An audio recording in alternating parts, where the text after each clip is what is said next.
Good morning girls. इससे पहले video में हमने कारक पार्ट पढ़ रहे थे और हमने करण कारक तक पढ़ लिया था। आज हम संप्रदान कारक करेंगे। संप्रदान कारक किसे कहते हैं? कर्ता जिसके लिए कोई कार्य करता है या जिसे कुछ देता है उसे संप्रदान कारक कहते हैं। संप्रदान कारक का चिन्ह को या के लिए या हेतु आदि है। जैसे एग्जाम्पल, डॉक्टर ने मरीज को दवा दी, माँ ने पुत्र के लिए खिलौने लिए। ठीक है, तो देने के योग में आपको ध्यान रखना है कि जब हम किसी को कोई चीज़ देते हैं या के लिए हम कार्य करते हैं तब आपका संप्रदान कारक आता है। इसकी पहचान आप कैसे करेंगे? इस कारक की पहचान क्रिया में किसको या किसके लिए, किस हेतु आदि शब्दों से प्रश्न पूछकर प्राप्त होने वाले उत्तर के रूप में की जाती है। नेता जैसे आपका है, नेताजी ने गरीबों को मिठाई दी। नेताजी ने किसको मिठाई दी? गरीबों को। ठीक है। पिताजी ने हर्षिता के लिए साइकिल खरीदी। किसके लिए साइकिल खरीदी? हर्षिता के लिए। तो ऐसे आपको ये पहचान करने में आपकी मदद करेगा। दूसरा है आपका नंबर 5वां, अपादान कारक। जिससे कोई वस्तु अलग हो रही है उसे अपादान कारक कहते हैं। इस कारक का चिन्ह क्या है? से हमने पहले आपको करण में भी बताया था और अपादान में भी है।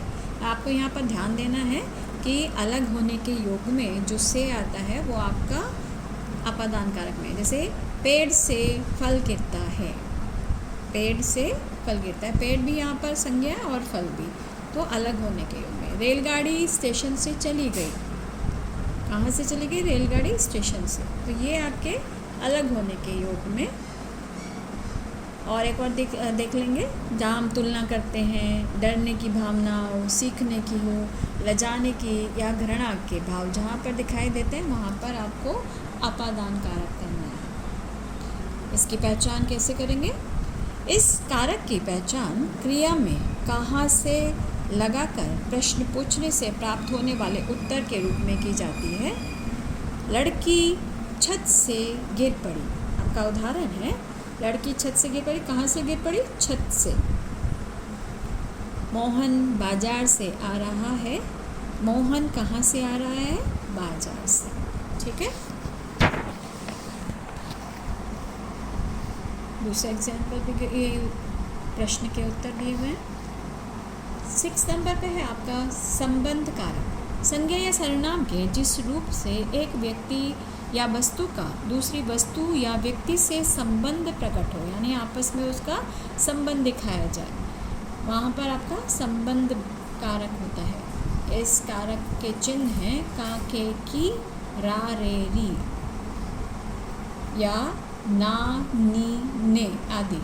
इसका प्रयोग कई जगह परसर्ग रहित भी होता है, यानी जो विभक्ति चिन्ह होते हैं ये नहीं होते हैं। यह मेरी गाय है, यह मयंक का घर है। अब आपको संबंध कारक पहचानने के लिए कैसे प्रश्न करने से जो उत्तर प्राप्त होता है उसके विषय में पढ़ लेते हैं। इस कारक की पहचान संज्ञा या सर्वनाम शब्द में किसका, किसकी या किसको लगाकर प्रश्न करने से प्राप्त होने वाले उत्तर के रूप में की जाती है। राजीव मेरा मित्र है। राजीव किसका मित्र है? मेरा। यह दुर्गा जी का मंदिर है। यह किसका मंदिर है? दुर्गा जी का। तो ये संबंध दिखाए गए हैं। अधिकरण कारक क्रिया के आधार का बोध कराने वाले शब्दों को अधिकरण कारक कहते हैं। अधिकरण कारक का चिन्ह है में और पर। जैसे बंदर पेड़ पर बैठा है। बंदर कहाँ बैठा है? बैठने का आधार क्या है? पेड़। अध्यापिका कक्षा में पढ़ा रही हैं। अध्यापिका पढ़ा रही हैं कहाँ पर? कक्षा में। तो ये पर में, वे नदी में नहा रहे हैं। में यहाँ पर आपका अधिकरण कारक है। इसकी पहचान करने के लिए हमें क्रिया में कहाँ लगाकर प्रश्न पूछने से जो उत्तर प्राप्त होता है वो आपका अधिकरण कारक है। तोता पेड़ पर बैठा है। तोता कहाँ बैठा है? पेड़ पर। पिताजी पलंग पर सो रहे हैं। पिताजी कहाँ सो रहे हैं? पलंग पर। ठीक है, तो यहाँ पर और क्या आपका दोनों सेंटेंसेस में पर ही है आपका अधिकरण कारक है। लास्ट वाला आपका है संबोधन कारक, जिसे पुकारा या संबोधित किया जाता है, यानी जिसको हम बुला रहे हैं या जिससे हम बात कर रहे हैं उसे संबोधन कारक कहते हैं। इसके चिन्ह हे, अरे, ओ, रे आदि। संबोधन कारक के पश्चात संबोधन का चिन्ह यानी विस्मय आदि जो चिन्ह है आपका वो लगाया जाता है। जैसे एग्जाम्पल है आपका, अरे मूर्ख तुमने यह क्या कर डाला। अरे मूर्ख के बाद में आपका क्या है? विस्मय आदि चिन्ह है। हे प्रभु मेरी रक्षा करो। हे प्रभु क्या है आपका? संबोधन कारक है। ठीक है, और यहाँ पर दिया है करण कारक और अपादान कारक में अंतर, क्योंकि दोनों में से आता है लेकिन दोनों का परिभाषा अलग है। करण कारक और अपादान कारक दोनों के चिन्ह से हैं, परंतु करण कारक से किसी साधन या सहायता का अर्थ का बोध कराते हैं, यानी किसी वस्तु के द्वारा कोई कार्य किया जा रहा है, जबकि अपादान कारक का चिन्ह तो से ही है लेकिन अलग होने का भाव प्रकट होता है। एग्जाम्पल जैसे दिए गए हैं, गंगा नदी हिमालय से निकलती है, यानी हिमालय से अलग हो रही है गंगा नदी, तो यहाँ पर अपादान कारक हो जाएगा। माँ ने चाकू से सब्जी काटी, यानी वस्तु क्या किससे कार्य करी? माँ चाकू से, तो यहाँ पर आपका करण कारक। तो ऐसे आपको अंतर भी बताने के लिए आ जाता है। ऐसे ही आपका कर्म कारक और संप्रदान कारक में अंतर है। कर्म कारक और संप्रदान कारक का चिन्ह को ही है दोनों में, किंतु दोनों के अर्थ में भिन्नता होती है। कर्म कारक में जिस शब्द के साथ को लगा होता है उस पर क्रिया का फल पड़ता है, लेकिन जब संप्रदान कारक को हो तो वहाँ पर के लिए होता है, या फिर संप्रदान कारक में हम किसी को कोई चीज़ दे रहे हैं तब आपका संप्रदान कारक होता है। तो यहाँ उदाहरण के द्वारा देखेंगे, राम ने मोहन को बुलाया। किसको बुलाया? मोहन को, तो ये कर्म कारक हो गया। मोहित ने भिखारी को भोजन दिया, तो किसको दिया? भिखारी को भोजन, यानी देने के योग में आपका संप्रदान कारक है। तो कुछ ट्रिक्स होती हैं जिससे कि आपको पता चलता है, और यही सब आपको ध्यान रखना है। अब इनके हम एक्सरसाइज करेंगे। कारक की परिभाषा दीजिए। कारक की परिभाषा आपके पेज नंबर 50 पर है। संज्ञा या सर्वनाम के जिस रूप से उसका संबंध वाक्य के अन्य शब्दों से होने का बोध हो उसे कारक कहते हैं। क्लियर? दूसरा प्रश्न है, हिंदी में कारक के कितने भेद होते हैं? नाम बताइए। हिंदी में कारक 8 होते हैं। ये आपका पेज नंबर 50 पर ही दिया गया है। कर्ता कारक, कर्म कारक, करण कारक, संप्रदान कारक, अपादान कारक, संबंध कारक, अधिकरण कारक और संबोधन कारक। तो इस प्रकार से 8 कारक के भेद हुए हैं, इनके आपको नाम लिखने हैं। कर्म कारक और संप्रदान कारक में अंतर बताइए, जैसा कि अभी हमने पढ़ा है पेज नंबर 53 पर है ये आपका, सॉरी ये है आपका पेज नंबर 54 पर, कर्म कारक और संप्रदान कारक हेयर पेज नंबर 54 पर है। ठीक है, गॉट इट। फिर नेक्स्ट है आपका करण कारक और अपादान कारक में क्या अंतर होता है, ये है पेज नंबर 53 पर, ये यहाँ पर है पेज नंबर 53। ठीक है, अधिकरण कारक किसे कहते हैं? अधिकरण कारक पेज नंबर 53 पर है आपका। क्रिया के आधार का बोध कराने वाले शब्दों को अधिकरण कारक कहते हैं। अधिकरण कारक के चिन्ह में तथा पर हैं। ठीक है, तो ये आप दे देंगे इसकी परिभाषा। ठीक है, ये आपको आंसर पता लग गए हैं। इसमें आपके आंसर जो आपको करने हैं first, second, third and fourth, ये आप अपनी फिर नोटबुक में कर लेंगे। Okay student. फिर है सेकेंड एक्सरसाइज, उचित कारक चिन्हों का प्रयोग करके रिक्त स्थान की पूर्ति कीजिए। यानी जो आपके ब्रैकेट्स में वर्ड दिए गए हैं उनसे आपको एग्जैक्ट कारक चिन्ह है।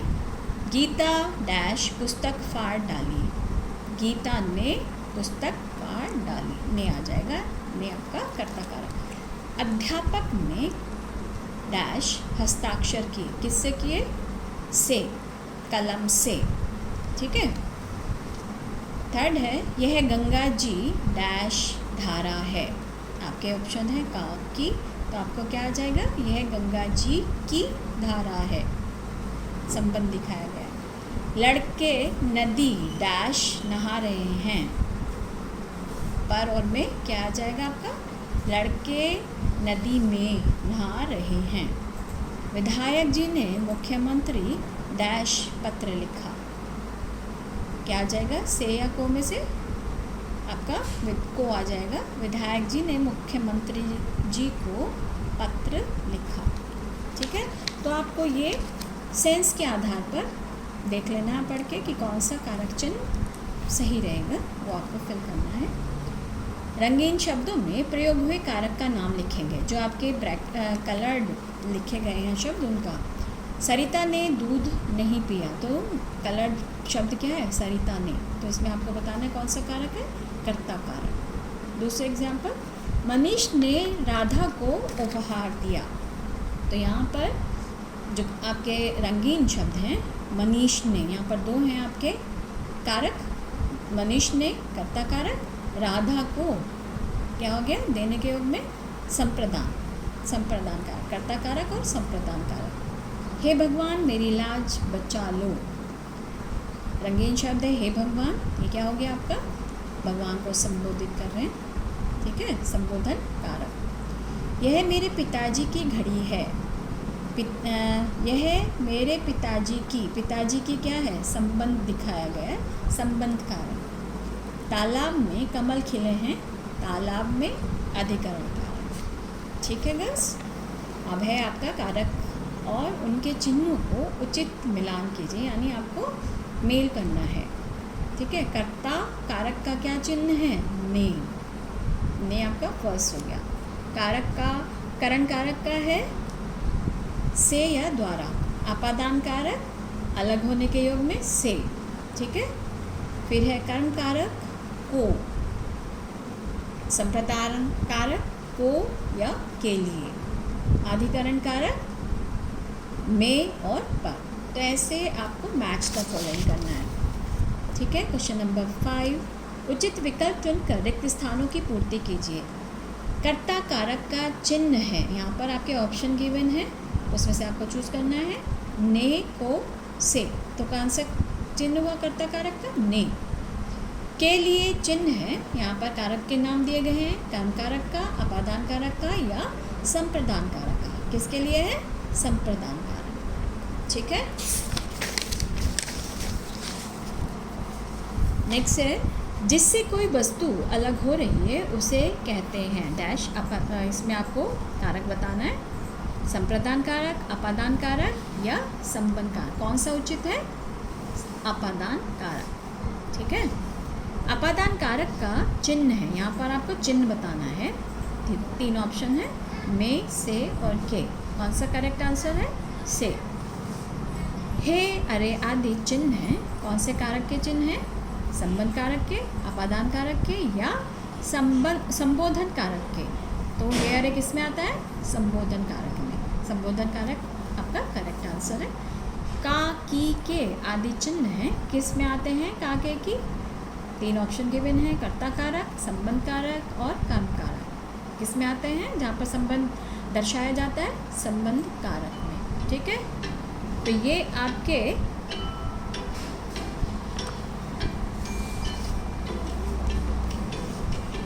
अब आगे आपकी एक्सरसाइज गिवन है जो कि आपको अपना करना है, और ये मैं रैंडमली कभी भी कॉल करके आपसे पूछ सकती हूँ। ये मैंने 2 समूह में आपको विभक्त कर दिया है। रोल नंबर 1 to 32, 1 से लेकर 32 के स्टूडेंट पहला वाला ग्रुप करेंगे। इसमें आपको बुक के सेंटेंसेस नहीं लेने हैं, अपने ऑन सेंटेंसेस बनाने हैं 8 कारक के आधार पर और उनके चिन्ह लिखना है, ठीक है। दूसरा ग्रुप है 33 से लेकर 63 तक। जितने आपके स्टूडेंट हैं वो लास्ट वाले ग्रुप में आ जाएंगे, अपने ऑन सेंटेंसेस बनाएंगे और कारक चिन्ह लिखेंगे 8 कारक के आधार पर, यानी 8 सेंटेंसेस। फर्स्ट ग्रुप भी 8 सेंटेंसेस लिखेगा और दूसरा ग्रुप भी 8 सेंटेंसेस लिखेगा। और ये मैं आपका दिस इज़ ए एक्टिविटी है आपकी, ये आप अपनी बुक में ही करेंगे। Is that clear girls? उम्मीद है आपको ये समझ आ गया होगा। अब हम यहीं पर विराम लेते हैं। धन्यवाद।